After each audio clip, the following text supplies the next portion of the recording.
see what all's in it.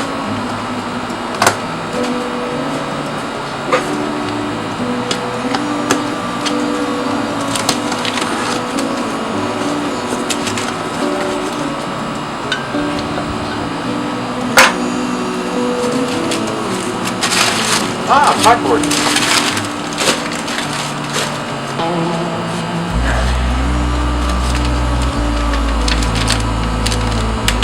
Pretty much the spec sheet, build sheet for what we needed it for. Before you order it, they ask you a bunch of questions. You have to fill out a form. So, I mean, it's pretty in depth. So,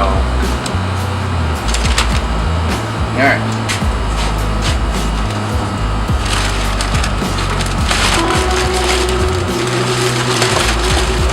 I have to say, very well packaged. There. Here's the chip that they go in and program everything out, set everything up for you. Really all it is it's the wrong chip. Not wrong, but wrong.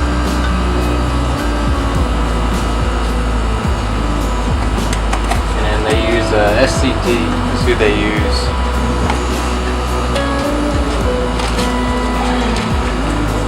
We ordered it to use the stock Crown Vic fan. So here's the harness for it, which is nice. And I've used Ron Fransis in the past, building street rods. I won't use anybody else but them. They have great technical support. You actually talk to somebody that is actually there in that facility, and then how they label everything so well. Alright. This is going to be the fuse and relay box. And everything's numbered. And most of it's already pre-wired. I'll get to more of that here in a second.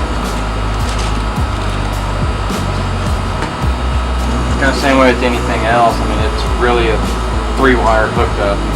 You ground, your key on, key off, and a constant hot to keep all the memory in the computer.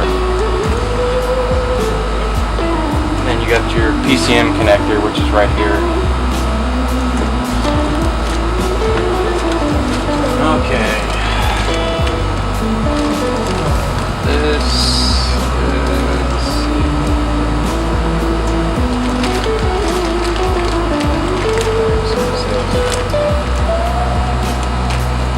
Okay, this can be all the lights, backup lights, daytime running lamps, reverse lights. This from here. Actually, better yet, we'll do this.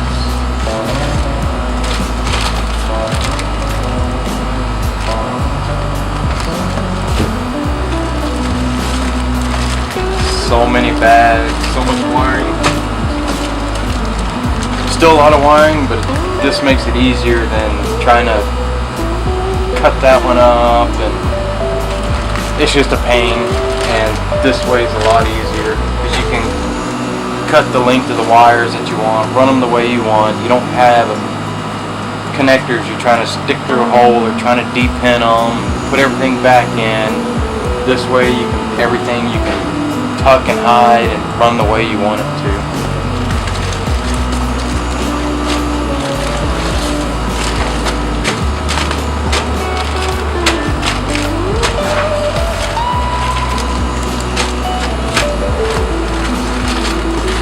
Even give you all the connectors. Alright. There it is. What we'll do, we'll go over what each bag consists of.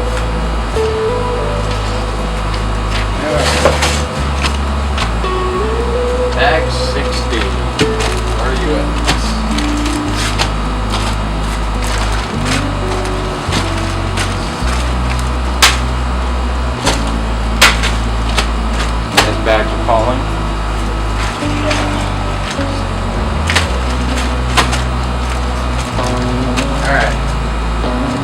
Bag 60 is going to be for the mass airflow sensor. And everything they give you, pretty much get about 15 feet of wire, so you can run the way you want it to. Alright, so there's bag 60. And intake air sensor. A 61.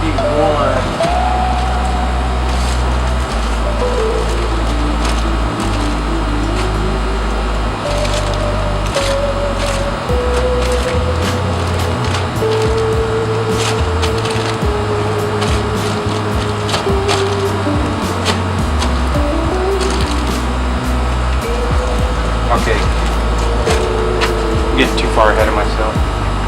61 is for the EGR valve. We're not using that, so we don't have that bag in there. 62, that's going to be the TPS sensor, throttle positioning sensor. Same thing, you get, actually this one's got 15 feet of wire. Alright, 63, that one there is the intake air temp sensor. There's some more in bag 60 as well. 64B.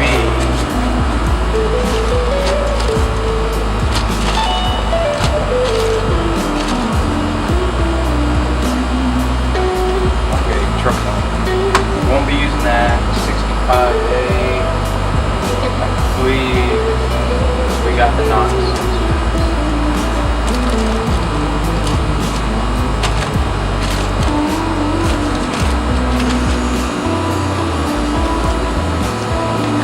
Okay, we got rid of one. We got NOx sensor 1. We took number 2 off. That's correct. It's been 3 weeks. A lot's happened since then. There's for NOx sensor 1. We eliminated 1. 67 EGR solenoid. We do not have that. 68 oxygen sensor. We kept one of them. There it is. Actually, we have both of them. Left bank, right bank, which is pretty much bank 1, sensor 1, bank 2, sensor 1. There's for the oxygen sensors. Alrighty, now bag 70, which is going to be your ignition coil, 70 and 70A. 70A. 70. Since it's COP, coilover plug, right here is for each individual coil, and they have pretty much your constant hot, which is only 2 wires. So you're going to have a pulse, and then the pulse runs off of the ground on 4s, and then your constant hot. So all 8 connectors and wiring for all 8 coils is right here. Let's see.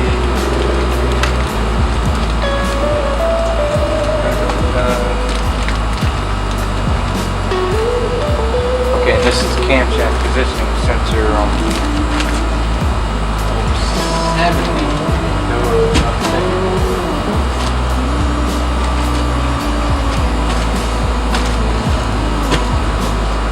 Okay. Just have back 70A.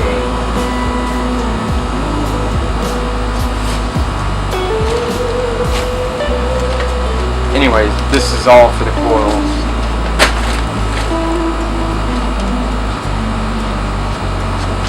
Okay, page 4. What's nice, it tells you what wire goes to what number.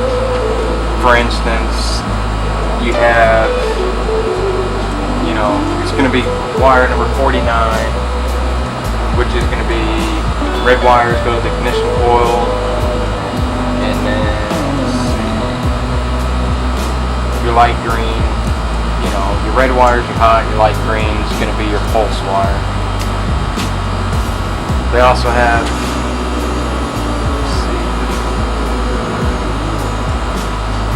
if you want to run a tag, which we will, it explains in here where to tie into. Okay, 71, right here. This is for all the injectors, same thing. You have a constant hot and a pulse wire. All the injectors are in this bag. 72, I don't think we have. Yes, we do. It's idle air control motor. It helps, especially, you know, hot, humid days, or if it's cold, helps get that motor warmed up a little quicker. That, plus we're running AC, so it'll help keep that idle steady. 73 is for the coolant temp sensor and or air intake sensor. Depends. This one's going to be coolant because we already have the intake air temp sensor. 74.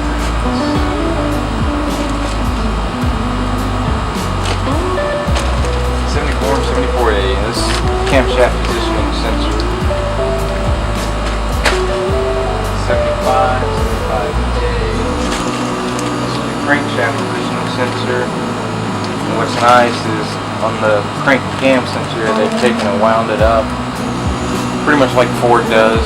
It's all nicely twisted together, and they've already got it taped. And they use vinyl tape, so it's not sticky. So if you do have a rubbed wire later on, you're not dealing with that gooey mess.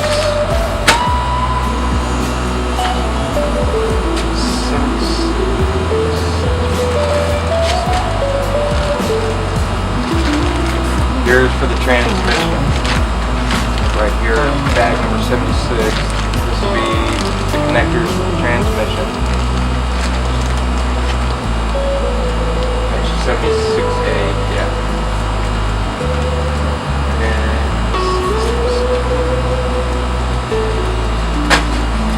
77 is going to be for the selector. Down at the bottom where it tells you see in what gear you're in.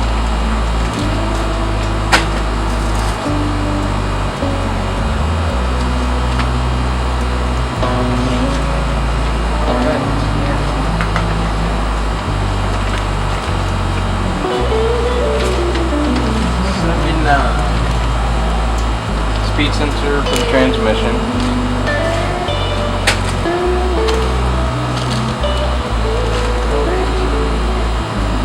81. This is the fuel pump and inertia switch. That is one thing when you're doing the Crown Vic swap, make sure to get that inertia switch, because if not, it's not going to start.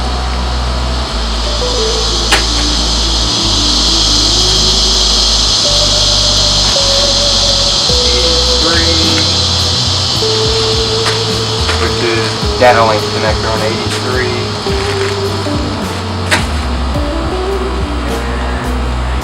And number 90. That looks like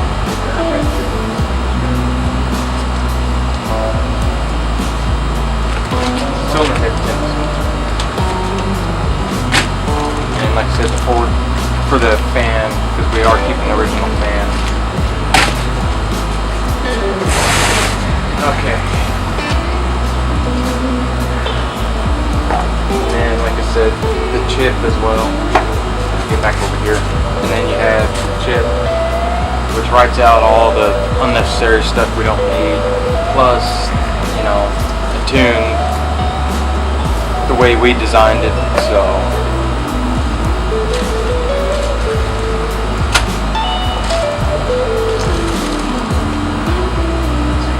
now,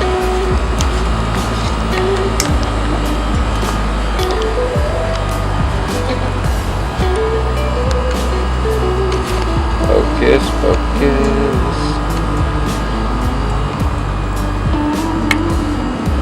Everything's pretty much, all your relays are here. The little fuses that you need, or what little fuses that you do need. You go from having 2 fuse boxes, one outside typically, and then your interior one. This is it. I mean, there's no other way. As simple as it gets. I mean, you have 8 fuses, 2 relays, one for your fan, one for your fuel pump. And here it tells you exactly what it is, what fuse is what relay is what.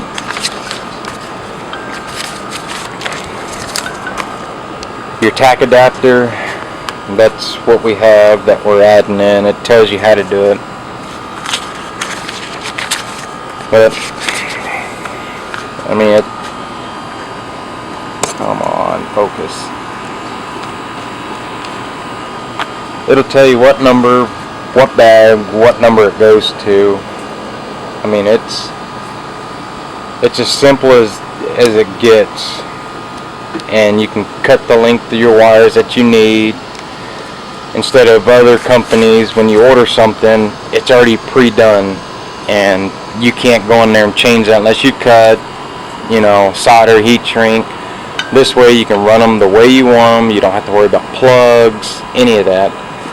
And everything uses little connectors, so you can go in there. If you have an issue with one, undo it from there. Find out where your issue is later on. If you have a rubbed wire, things do happen, and you don't have to cut and solder. You take it off here, follow your wire, de-pin it, put another pin, run a whole new wire, and it's done. Or if it's just in one spot, then you'll cut it, you know, solder it, heat shrink it. But it's a nice kit. It's well worth the money, especially the time. If you factor in the time that you're going to spend making that factory harness look as good as this, you're going to have more labor in it than what this is worth. And we got a few extra things which brought the price up higher. In the long run, it's going to save a lot of time, and we can get this truck out on the road. So stay tuned. That's another project I'm working on.